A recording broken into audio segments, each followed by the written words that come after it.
Hi there. So as I've been doing this Ants series, I've mentioned a couple times that I have a lot more to say on some of them.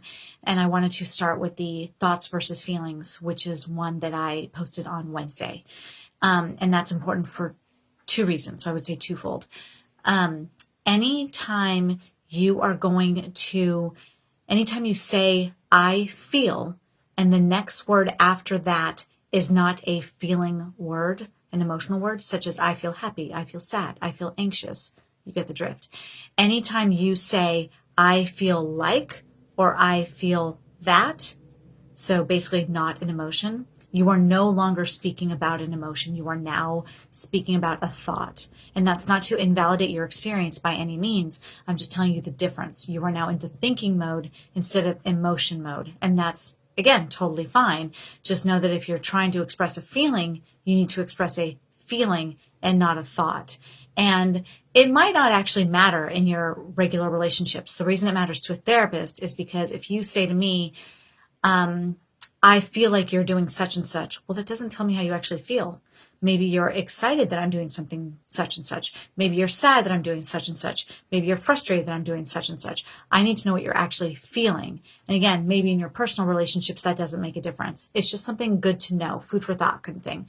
So again, keep in mind, and it happens all the time, and it's how we speak in today's world. I feel like, or I feel that are no longer feelings. Those are thoughts. Here's the second reason why that's actually important to distinguish.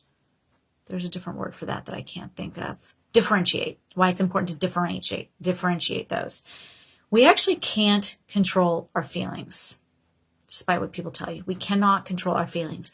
We can control our thoughts. And our feelings go where our thoughts go. So if we don't like the way we feel about something, the only way to change that is to change the way we think about it, change our perspective. And then you'll notice as you remind yourself of that new perspective over and over again, your feelings will eventually change with it. And by the way, the reason they don't change instantly is because instantly your brain doesn't believe you. Remember we did that other post on our brain believes every thought we have? Well, when you change your perspective, it takes time for your brain to catch up and actually believe that you mean it. So you have to kind of do that over and over again in your mind. And then eventually your thoughts will follow it. So again, these twofold. Separate thoughts versus feelings and know the difference, and then be aware that you can only change your thoughts. That's also the reason why it's important to know I feel like or I feel that. Those are thoughts, not feelings, because those can be changed and feelings cannot be changed. Feelings go where our thoughts are.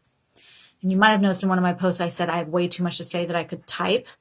And I've now also found out that Facebook doesn't like full text, like just verbiage on messages. They actually like when you post a video or a picture.